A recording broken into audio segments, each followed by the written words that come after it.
저명한 역사학자 E.H. 카가 쓴 역사란 무엇인가를 보면 사료의 가치를 결정하는 두 가지 요소가 있다고 합니다.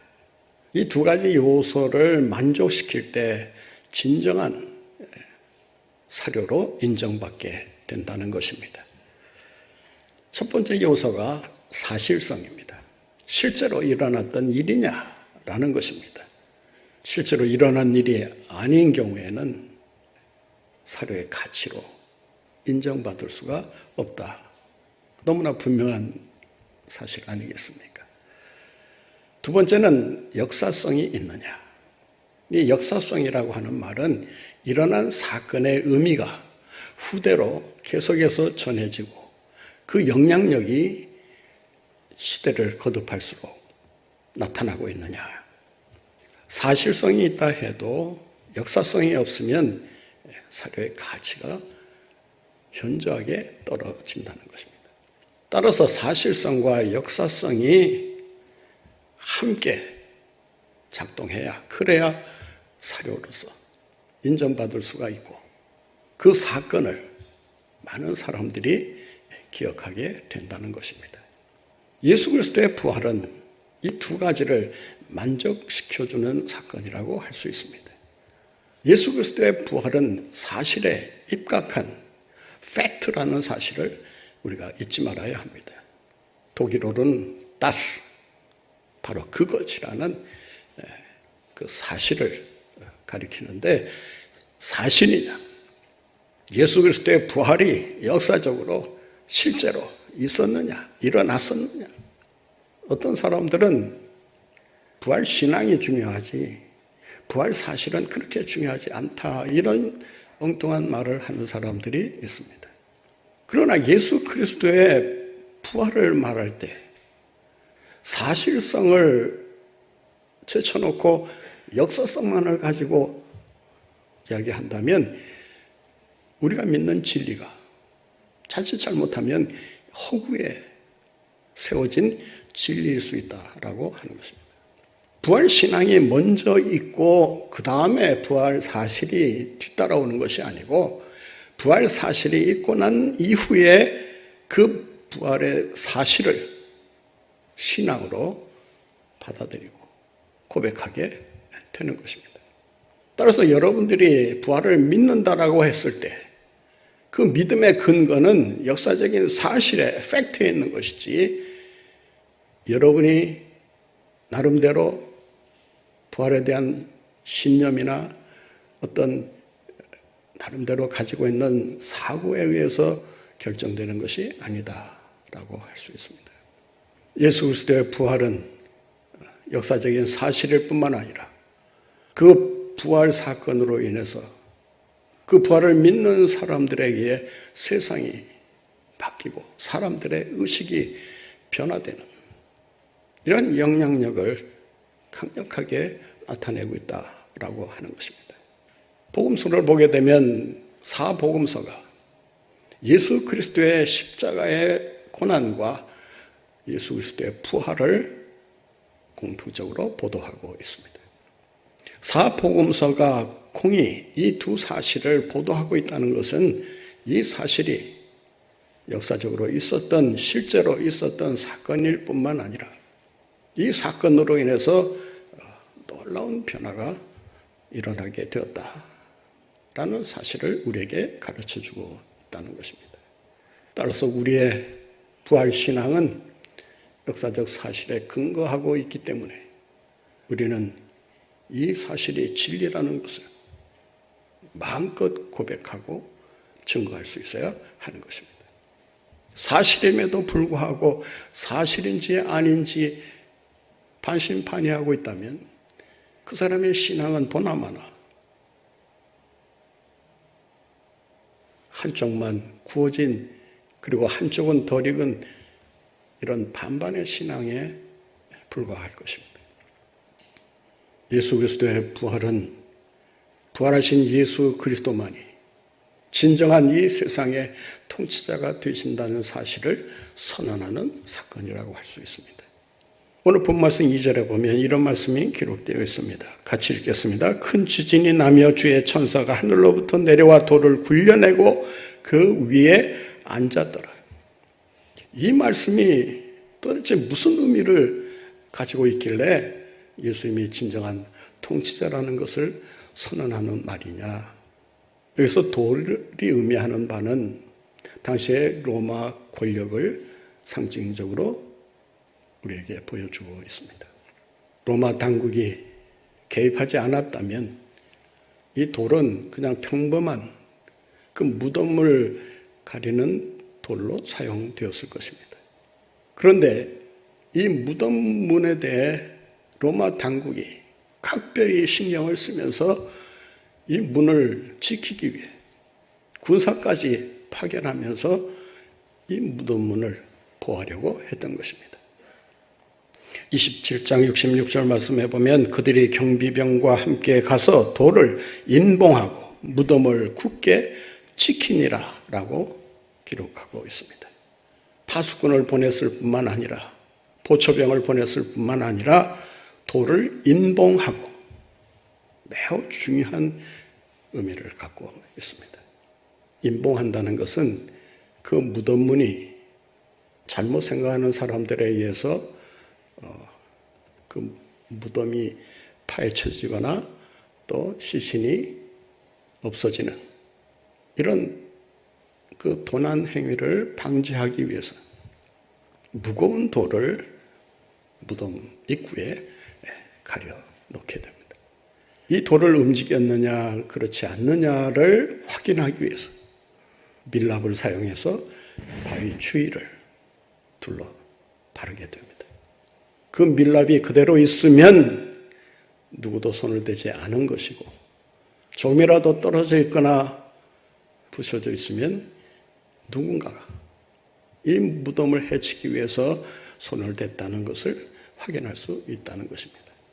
돌을 인봉했다라고 하는 이 말은 마태복음에만 나오는 단어입니다. 다른 복음에는 이 무덤문을 인봉했다. 로마 당국이 사람들의 접근을 방지하기 위해서 이런 행위를 했다는 기록이 없습니다. 마태복음은 무덤문이 얼마나 철저하게 로마 당국에 의해 보호되고 있었는가를 우리에게 가르쳐주고 있습니다. 따라서 로마 당국의 허락 없이는 접근할 수도 없을 뿐만 아니라 이 무덤에 대해 결코 손을 댈 수 없는 상황에 있었다고 하는 것입니다. 따라서 돌을 옮겼다라고 하는 것은 로마 당국의 지시를 어긴 행위가 되는 것입니다. 누가 돌을 옮긴 것입니까? 이 돌 위에 하나님의 사자들이 앉아 있었다라고 본문은 기록하고 있습니다. 본문 1절을 한번 같이 보시겠습니다. 2절 말씀 함께 봅니다. 큰 지진이 나며 주의 천사가 하늘로부터 내려와 돌을 굴려내고 그 위에 앉았는데 하나님의 사자들이 돌을 굴려냈다라고 하는 것은 하나님의 권세가 로마 권력보다 훨씬 더 강하고 능력이 있다는 사실을 강조하고 있는 것입니다. 뿐만 아니라 그 위에 앉았다라고 하는 말은 하나님의 사자들이 쉴 데가 없어서 돌 위에 앉았다는 말이 아닙니다. 성경에서 앉았다라고 하는 말은 통치한다, 지배한다는 뜻을 가지고 있습니다. 하나님께서 예수 그리스도를 승천케 하셔서 보좌 우편에 앉아 계시도록 하셨다.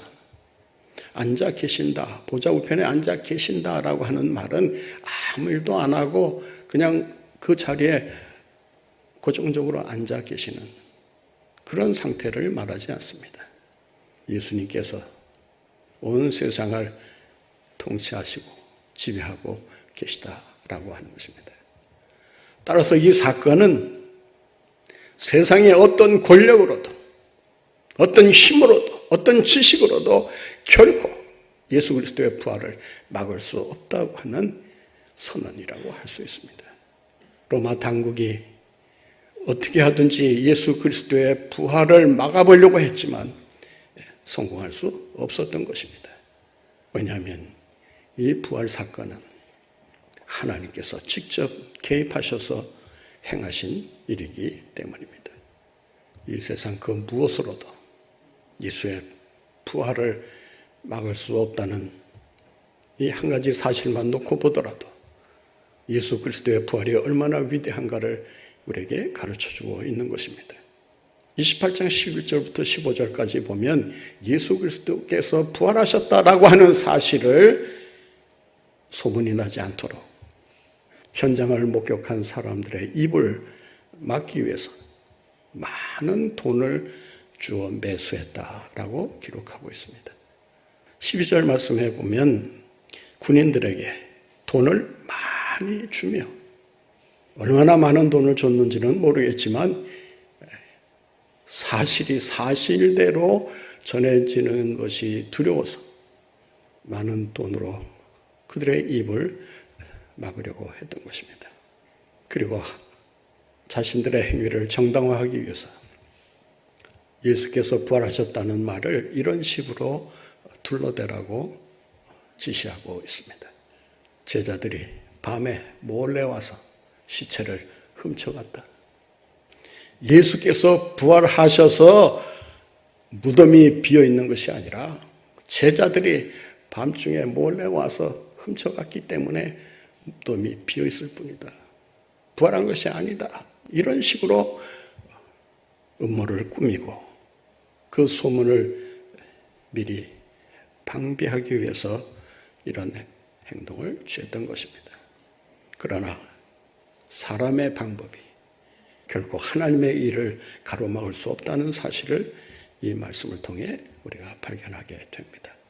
사랑하는 성도 여러분, 이 세상의 권력이 아무리 강하더라도 아무리 많은 돈으로 매수하려고 한다 하더라도 불의하고 거짓된 방법으로 우리의 입을 막으려 한다 하더라도 하나님의 권세가 여전히 이 세상을 통치하고 계신다는 사실을 기억하고 이 부활신앙으로 능력 있는 삶을 살아가는 여러분들 모두가 되시기를 바랍니다.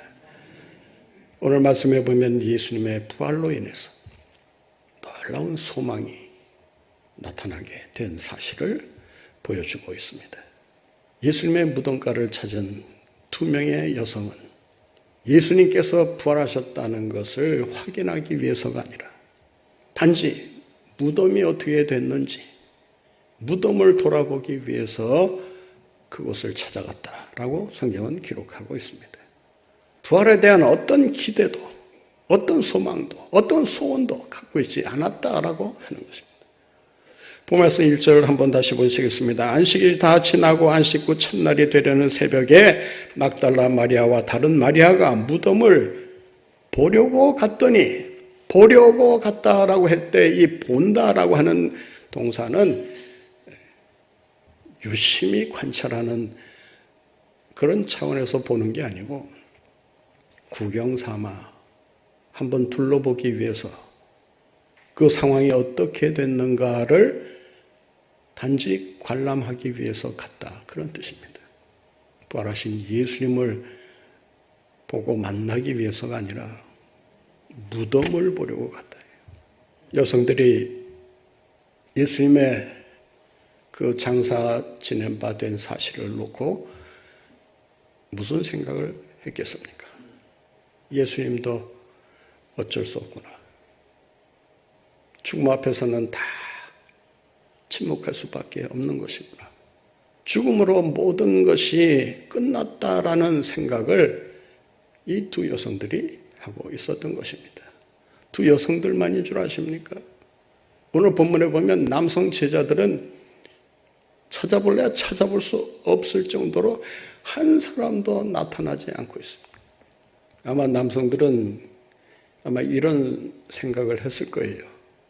로마 군사가 지키고 있고 빌라도가 그 무덤을 단단히 지키라는 명령을 내린 상황이었기 때문에 자칫 그 무덤가를 기웃거리다가는 봉변을 당하지 않을까 이런 우려를 했을 거예요.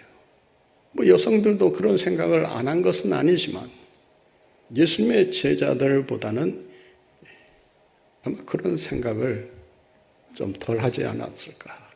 그래서 무덤가를 찾아갑니다. 보초가 왜 왔느냐 하면 그저 무덤을 보기 위해 왔다는 식으로 둘러대는 그런 생각을 하고 왔을 거예요. 오늘 본문에 보면 하나님의 사자들이 그들의 생각을 알고 이런 식으로 말씀을 하고 있습니다. 본 말씀 6절, 5절 말씀 보겠습니다. 천사가 여자들에게 말하여 이르되 너희는 무수하지 말라. 십자가에 못 박히신 예수를 너희가 찾는 줄을 내가 아노라. 못 박히신 예수를 찾는 줄을 내가 아노라. 그들이 찾고 있는 게 뭡니까? 여기서 찾고 있다는 것은 부지런히 계속해서 찾고 있었다 그 말인데 이 두 여성이 찾고 있었던 게 뭡니까? 못 박히신 예수. 십자가에 달려 돌아가신 예수. 그리고 돌아가신 후에 아리마대 요셉의 무덤에 장사 지낸 예수. 죽은 예수를 그들은 끊임없이 찾고 있었던 것입니다. 이 여성들의 생각은 그랬을 거예요. 죽음이 종착역이다. 죽음 앞에서는 그 누구도 어쩔 수 없다. 패배를 인정하면서 그 죽음이라고 하는 것을 가슴 아프지만 받아들일 수밖에 없는 그런 상황에 놓여 있었을 것입니다. 여성들만 그랬겠습니까? 제자들만 그랬겠습니까? 오늘도 살아가는 우리 모두도 죽음에 대한 생각은 동일합니다. 지금까지 죽음은 인간을 상대로 해서 한 번도 진 적이 없습니다. 백전백승하는 승리자로 군림하고 있습니다. 그러나 예수 그리스도의 부활로 인해서 죽음이 더 이상 승리자가 아니라 패배자에 불과하다는 것을 강력하게 증거하고 계시는 것입니다. 따라서 예수 그리스도의 부활을 체험한 사람들은 부활신앙을 가지고 사는 사람들은 죽음을 향해 이렇게 외칠 수가 있게 됩니다. 사망아, 죽음아, 너의 멸망이 어디 있느냐? 너의 재앙이 어디 있느냐? 너의 쏘는 것이 어디 있느냐? 너의 이기는 것이 어디 있느냐? 사망이 생명에 삼킨 바 되었다. 여러분, 삼켜졌다는 이 말은 뱀이 그 개구리나 새를 한 입에 꿀꺽 삼키는 것을 가리킵니다. 죽음의 일부를 삼킨 거 아닙니다. 통째로 죽음 자체를 삼켜버리셨다라고 하는 이 놀라운 사실이 예수 그리스도의 부활을 통해 우리에게 증거되고 있는 것입니다. 사랑하는 성도 여러분, 늘 죽음을 눈앞에 두고 살아야 하는 우리들입니다. 코로나 바이러스가 위협하는 것이 뭡니까? 너도 죽는다는 거 아니겠습니까? 코로나에 걸려 죽든 질병에 걸려 죽든 사고로 죽든 우리는 죽을 수밖에 없는 그런 유한한 존재에 불과합니다. 죽음 앞에서는 예, 맞습니다. 인정할 수밖에 없습니다. 그러나 이제는 더 이상 죽음이 승리자가 아니라는 사실을 우리가 선포하게 됩니다. 누구 때문에? 예수 그리스도 때문에. 부활하신 예수 그리스도 때문에 우리는 그 부활 신앙을 가지고 죽음을 이기며 승리하는 삶을 살아가게 됩니다. 이러한 은혜와 축복이 이 부활을 통해 우리에게 값없이 주어졌다는 것을 기억하시고 죽음을 향해 호령하는 권세 있는 삶을 살아가시는 여러분들 모두가 되시기를 바랍니다. 아브라함 링컨이 남북전쟁이 한창 치열할 때 끔찍한 사건을 경험하게 됩니다. 자기가 사랑하던 아들 윌리가 죽게 됩니다. 그 아들을 땅에 묻으면서 대통령이라 체면상 내놓고 울지는 못하고 기록에 보면 속으로 거의 울부짖었다고 합니다. 모든 것이 다 무너지고 희망이 사라지는 그 비참한 심정을 어떻게 가눌 수가 없었다고 합니다. 그러던 가운데 예수 그리스도의 부활 사건을 다시 읽게 되고 예수 그리스도의 부활을 통해 영생의 문이 열렸다는 사실을 다시금 신앙하게 되면서 그는 더 이상 아들의 죽음 때문에 슬퍼하거나 괴로워하지 않았다고 합니다. 그가 이렇게 말합니다. 예수 그리스도의 부활로 인해 영생의 문이 열려 있다는 사실을 내가 믿게 된 그때부터 아들의 죽음은 물론이고 남북전쟁으로 죽은 군사들의 죽음도 내게는 아무런 문제가 되지 않았다. 그 죽음에 맞서 용기 있게 내가 대들 수 있었다라고 말하고 있습니다. 사랑하는 성도 여러분,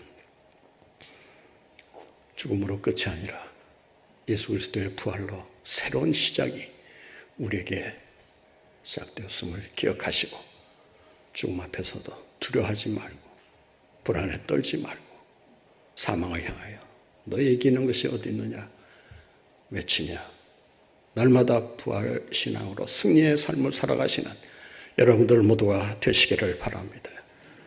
예수 그리스도의 부활은 말씀대로 성취된 사건임을 증거하고 있습니다. 오늘 본 말씀 6절을 한번 같이 보시겠습니다. 그가 여기 계시지 않고 그가 어떻게 하신 대로 말씀하시던 대로 어떻게 하셨다고요? 살아나셨느니라. 예수님께서 말씀하신 대로 그 약속이 성취되었다라고 하는 것입니다.